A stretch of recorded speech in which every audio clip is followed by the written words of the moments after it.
Hello everyone, this is the YouTube video where I'm going to show you how I make my plaster molds for my pottery pieces. So a plaster mold is used in ceramics and pottery to replicate a design and keep it nice and consistent for you to pour over and over again with some slip, and they are a wonderful resource in a pottery handbook.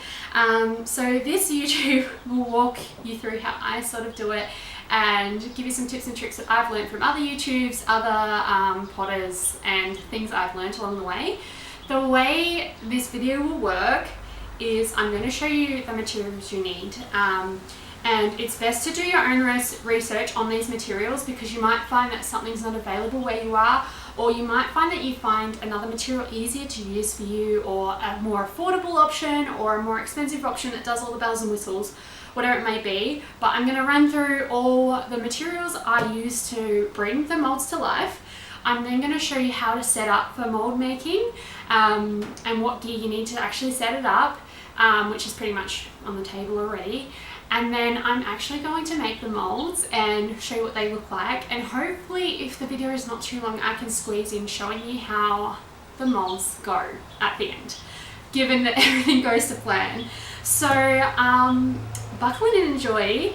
I'm probably going to do a voiceover for most of this video just because it is really in-depth. I have to wear the mask a fair bit, which means it's really hard to hear me speak, so I'm probably going to have to do the voiceover for most of it, but where I can I'll try and sort of talk you through it. But enjoy, and hopefully it's useful. If you've done mold making before, you might do things a lot differently, and that's okay. Feel free to let me know in the comments below if there's something that you do differently that maybe is a bit easier, or maybe you've got different materials that you use that can alleviate sort of issues that you might see that I'm experiencing in this video. But otherwise, like, they work really well, and I've been doing them for like 4 years now with the molds that I've made before with these materials and techniques. But yeah, let's get into it. Alrighty, so I'm going to run through the equipment on what you need. Take this as sort of like your generalized checklist of how to get started with mold making.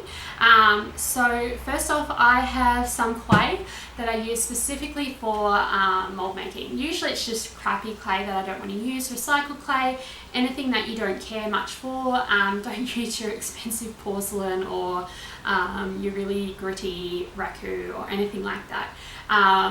You really want something that's nice and smooth, a real cheap bag, because essentially what that's used for is to submerge your design into the clay to start your base of the mold. And some of the time it does get plaster through it, it might get contaminated, and you don't really want to use it afterwards, because it's just not that nice to use once it's had the plaster on it. So I store mine in a bucket so that it's separate from everything else, and I don't use it for a creation and go, why is that not working? So that's number one. I've got my plaster. So plaster number one, you can get this from Barnes in Australia. Otherwise, I'm not sure, you're going to have to do your own research overseas. But number one pottery plaster is the best for plaster mold making that I've found so far. I have tried plaster of Paris, I've tried generic pottery plasters from Bunnings and things like that.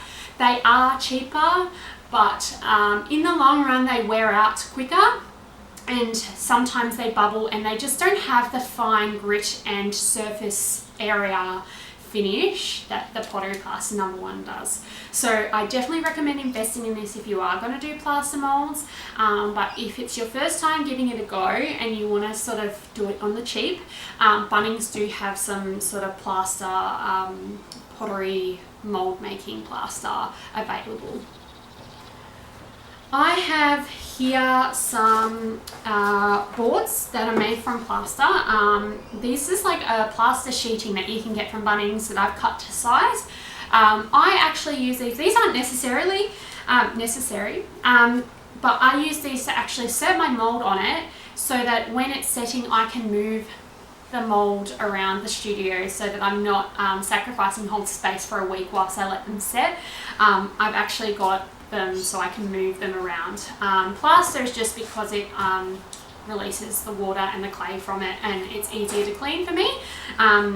But yeah, those aren't necessary, but I do recommend them if you are using a space that is multi-use and you're very busy in your studio.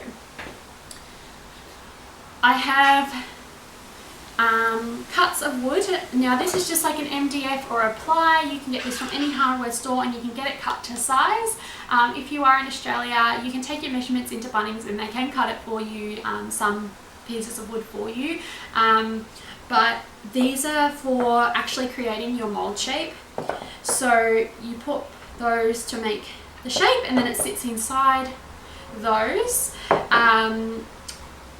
You can get these really cheap if you go for a certain type of wood. Just avoid woods that have stains on them, because otherwise you will have the stain on the sides of your plaster. I've got my safety mask. You need a respirator mask for dealing with any dry substance, anything at all, even the clay, especially for the plaster, because breathing in plaster dust is really dangerous. So the respirator will be used for most of this video, hence why I have to kind of do a voiceover for most of it. Yeah, you just need to look after you, number one, and make sure that you're looking after your health when you are doing stuff like this. I have this miracle liquid that is called soft soap. There's lots of different alternatives to this, but this is what I found works amazing for mine. Soft soap is a release agent. So you pop this on your piece before you pour the plaster on, and it allows the piece to release from the plaster once the plaster is set. This is a miracle worker.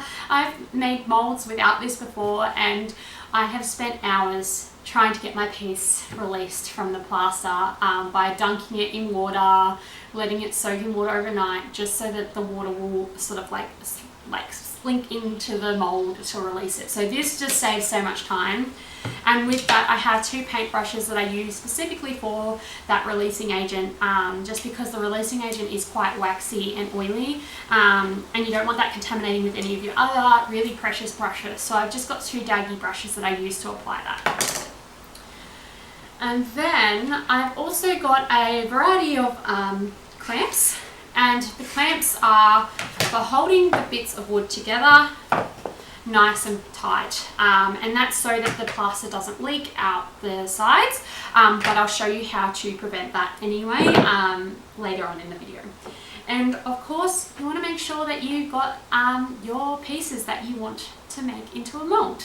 I'm sure that if I've forgotten something, I'm going to put it in during the process of the mold making, but that's just a general idea of what you will need and a rundown of what each thing is used for, in case you want to just go for it and do it yourself without seeing how I set it up and do it as well. Okay, so this is how I prepare my pieces for mold making. So I start by putting newspaper inside the vessels, and the spider jumped out of the newspaper and completely scared me. So sorry for scaring you too. I just realized that that's in this video, but I shove that in so it gets a bit of a structural integrity, and then I put clay on top, and that's to smooth the piece off so that it's a complete object, and the top is nice and smooth so that when the plaster pours on, there's a clear distinction of where the piece starts and finishes. So I'm doing my wombat pots today. I actually use a completely finished piece for my molds. You can use something that you've just thrown on the wheel that's greenware. You can use bisque pieces as well, but I use completely finished because I like that the gloss glaze has a really smooth finish, so that when you actually make the mold has a really clean surface area. So that's why I do what I do, and it also means that once I've finessed over a design and finally got it, there's no risk of sort of losing it in the plaster mold. So if you use greenware, it can dissolve a bit or warp if you haven't made the mixture right. It's a little bit more risky using something that's not completely fired, and it just goes to show what sort of potential you have with making molds, that you could get something from a vintage find from an op shop or a bottle or anything that you find, you could turn it into a mold. So that's the really fun part about this process. So I smooth off the top of those so that they're nice and clean. I use a rubber kidney, and I also go over them and clean them with a sponge so that the surface area is completely free from debris, so that the mold is a nice crisp surface area finish.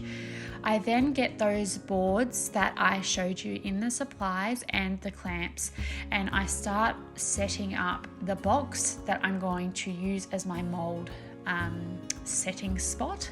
And I do this by popping the vessel in there, checking to make sure that I've got about a couple of centimeters from each side.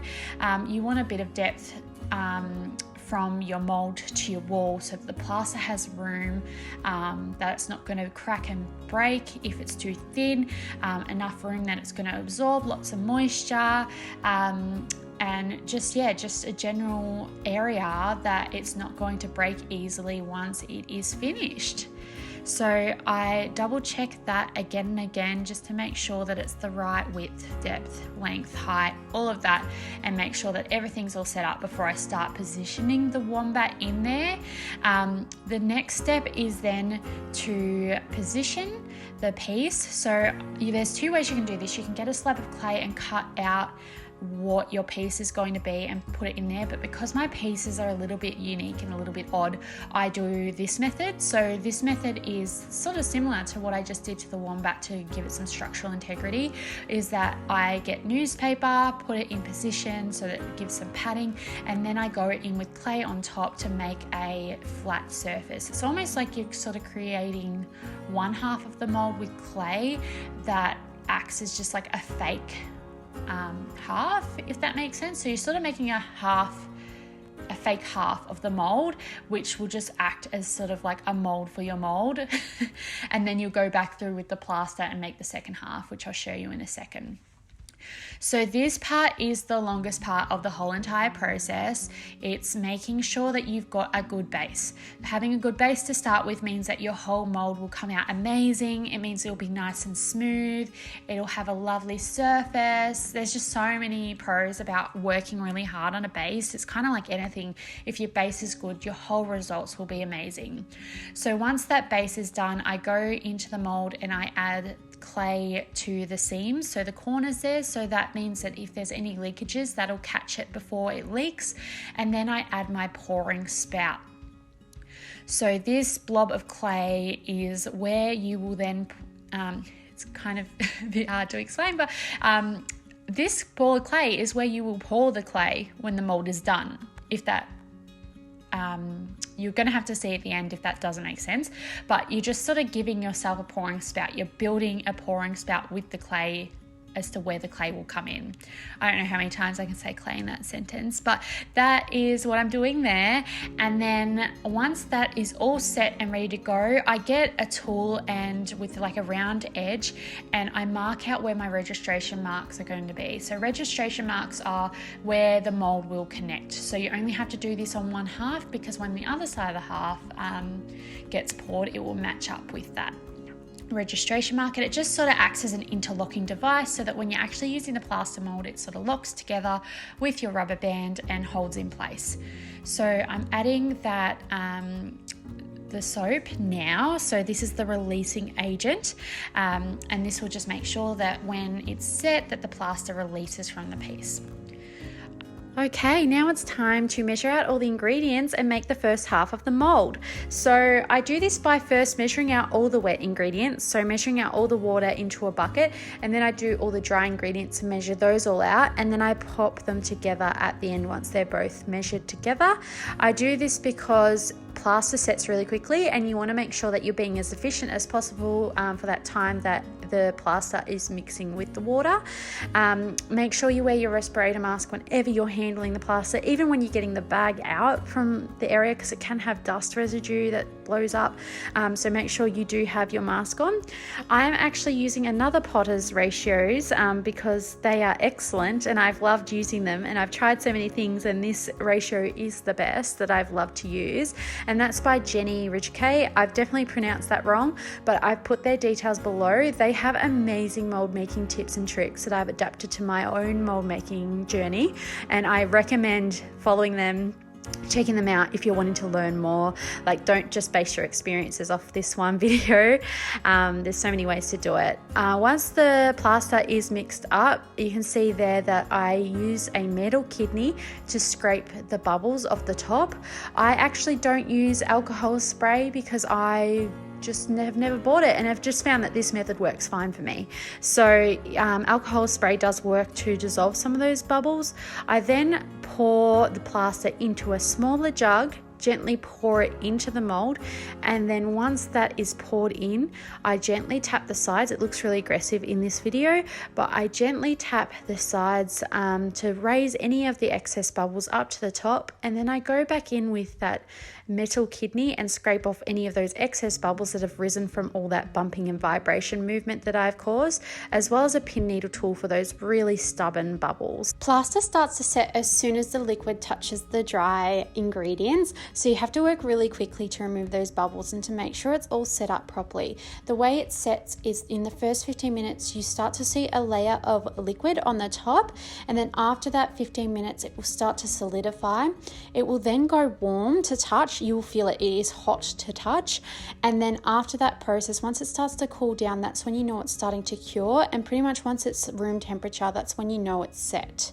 So that's sort of my guide, but I generally leave it overnight to be sure. I let this set for a few hours, and then what I did was I gently jiggled and wriggled the base off because I wanted to keep that clay slab in the same position and same shape, so I only had to remodel it a little bit so I could pour a few more halves. So the magical thing about soft soap is, you're going to see it in just a second, is that all you have to do is a slight little bit of a jiggle and it'll pop right off. So easy, so easy. With the molds, when I've popped them off, what I do is I use the metal kidney again and just scrape off any excess. This was the messiest one I made out of the 4 of each size that I made, and so of course I had to film this one. So what I did was with that metal kidney, just scraped off the excess just so that it's nice and smooth. The other thing I love about the fact that so you would have seen that there was clay on the corners to stop the plaster from leaking out the sides. My other favorite thing that does is it gives it a curved edge on the mold, so it's not sharp and pointy, so that when you're putting it away it doesn't sort of mark or chip or get damaged, because it's already got that curved surface. It's really good.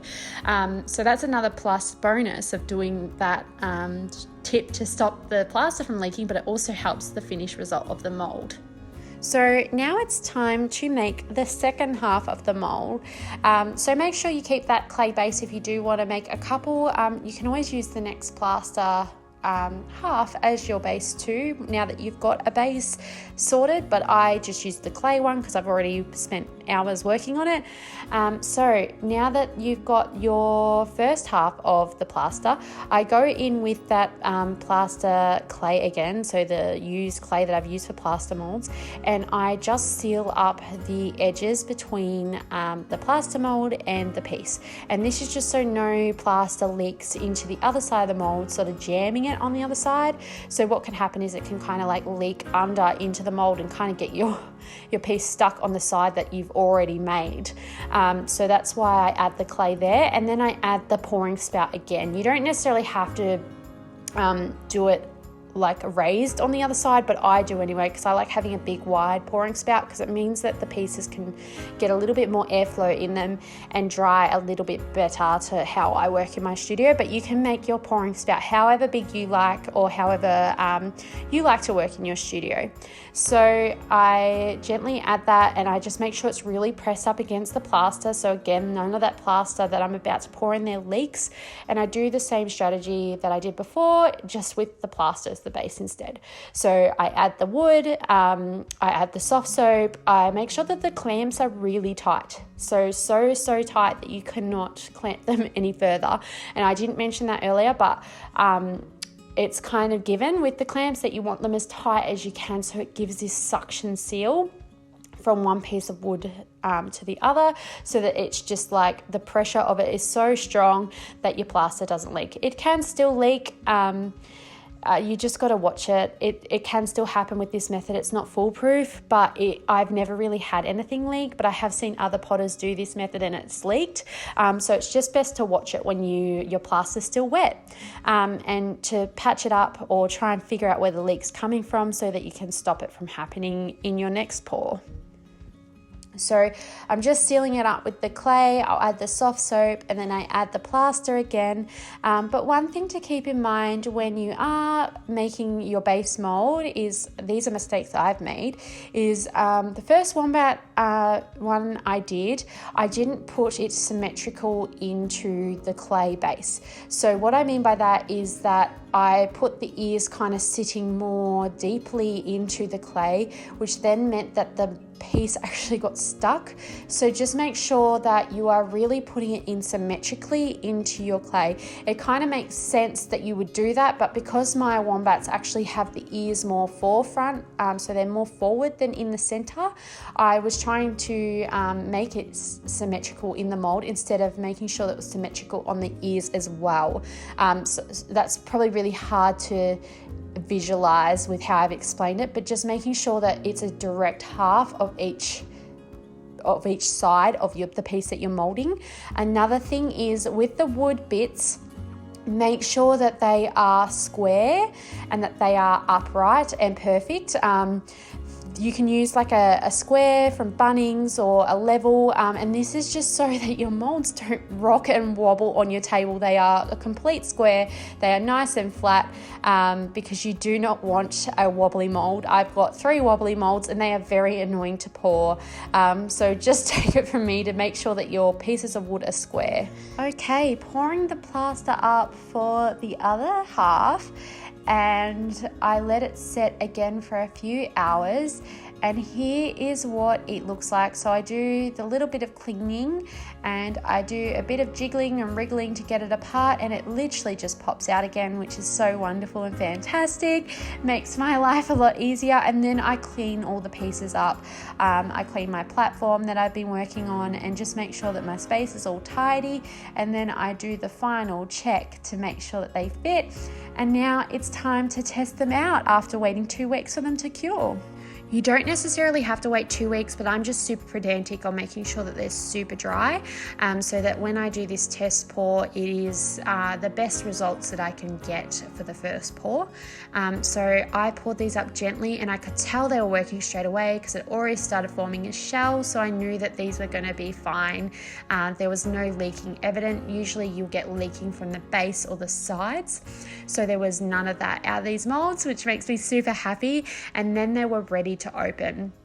So these all turn out amazing, and I'm so happy and proud of these molds.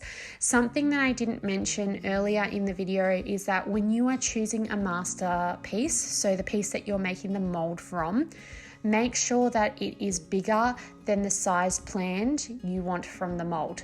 So when you make something into a mold, it will shrink from the clay drying, the clay being bisque fired, and the clay being glaze fired. So it will be significantly smaller from your original master that you make the mold from. So I had a question about how to make molds out of measuring cups, and this is just a really simplified version.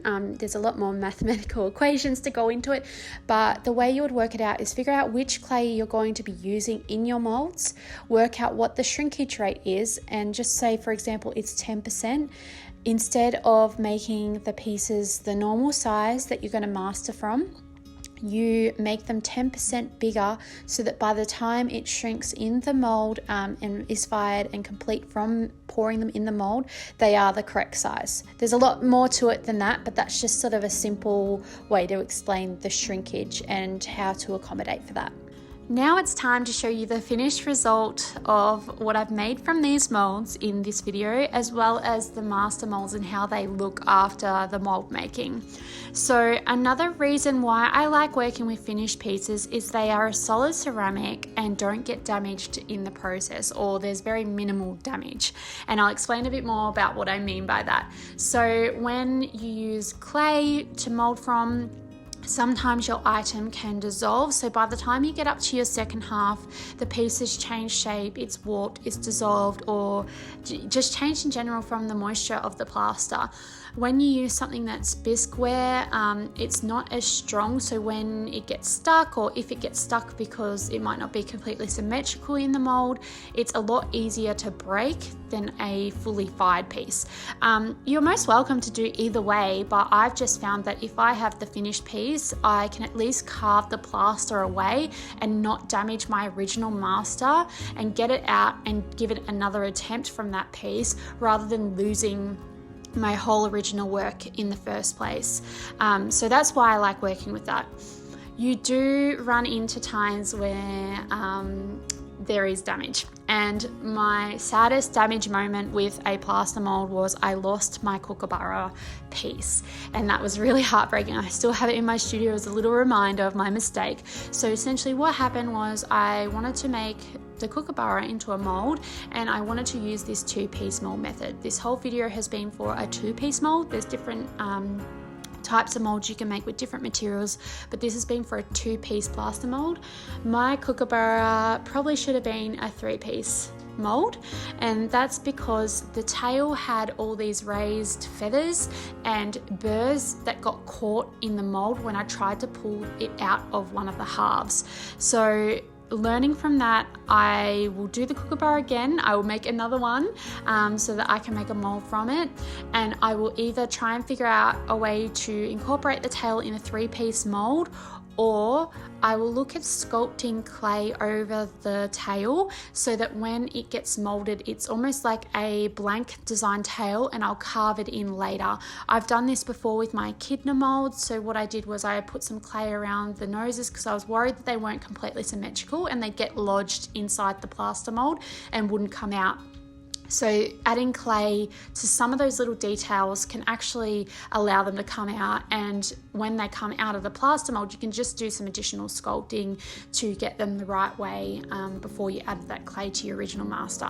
That might not be something you want to do, as you might want to use plaster molds so that they come out, they're done, they're simple, they're easy, but that's just something I did just so that I wouldn't lose my piece with certain details such as an asymmetrical echidna nose. Okay, so as promised, here is the master piece sitting next to the piece I made from the molds.